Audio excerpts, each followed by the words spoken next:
করে এলি Saint Mark's beach রোতে খাবার খাচ্ছে, তাই তার গাড়ি নিয়ে হারউডে 8 বম শপে যাবা।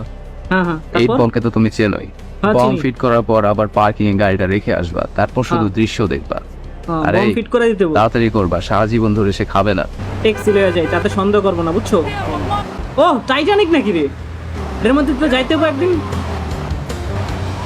এই তো আয় পড়ছি জায়গায়, গাড়িটার মধ্যে এখন কি বম ফিট করতে হবে? গাড়িটা লয়ে বম ফিট করতে হবে। গাড়িটা কই, গাড়িটা কই? হালাই খাইতেছে, ওই যে রেস্টুরেন্টের মধ্যে খাইতেছে। গাড়ি লয়ে বাগো বাগো বাগো বাগো বাগো। গাড়িটারে আগে বোমা লাগা, তারপর একটু রিপেয়ারে নিয়ে যাবো, যাতে ও বুঝতেই না পারে যে কিছু হয়েছে।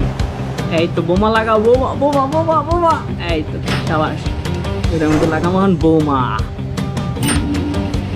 Let's go. বোমা লাগানো শেষ, আমরা গাড়িটারে একটুখানি রিপেয়ারে নিয়ে যাবো, যাতে এই যে প্রফেশনাল ড্রাইভার তো বাম্পার বাম্পার খুলে লাইছে, এটা ঠিক করা লাগবে, নাহলে হালাই খাইয়া বাইরে আমার গাড়ির বাম্পার খুললো কেমন? এটা সন্দেহ হইতে পারে না, সন্দেহ আমার কোনো কাম করা যাবে না।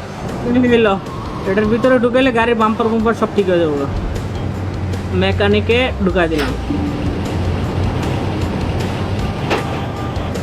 এই তো এবার চলো, আস্তে আস্তে যাইতে হবে, কোনো ধাক্কা ধক্কা কিচ্ছু কারণ যাবো না, আস্তে করে, কোনো একটা স্ক্র্যাচ জন্য না লাগে। অ্যাক্টিভ কার, এই তো গাড়ির বোম অ্যাক্টিভ করে দিছি। এখন এই জায়গা থেকে ভাগো, আইতাছে আলা আইতাছে আইতাছে, এখন দেখো না কি করে।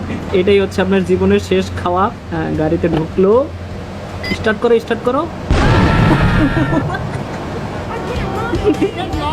তো 10,000 টাকা পাইছি ভাইয়া। যে এই তো হালায় কোন জায়গায় খাইতে গেছিল, আমি একটু জায়গা দেখি।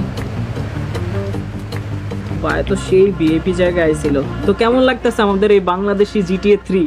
আমার কাছে তো সেই ভালো লাগতেছে, দেশি ফ্লেভারের মজাই আলাদা। তো নেক্সট পর্ব দেখার আমন্ত্রণ রইলো। আজকের মতো আমি যাই, ভালো থাকো, ভালো রাখো, যে তোমাকে ভালোবাসে। আল্লাহ হাফেজ।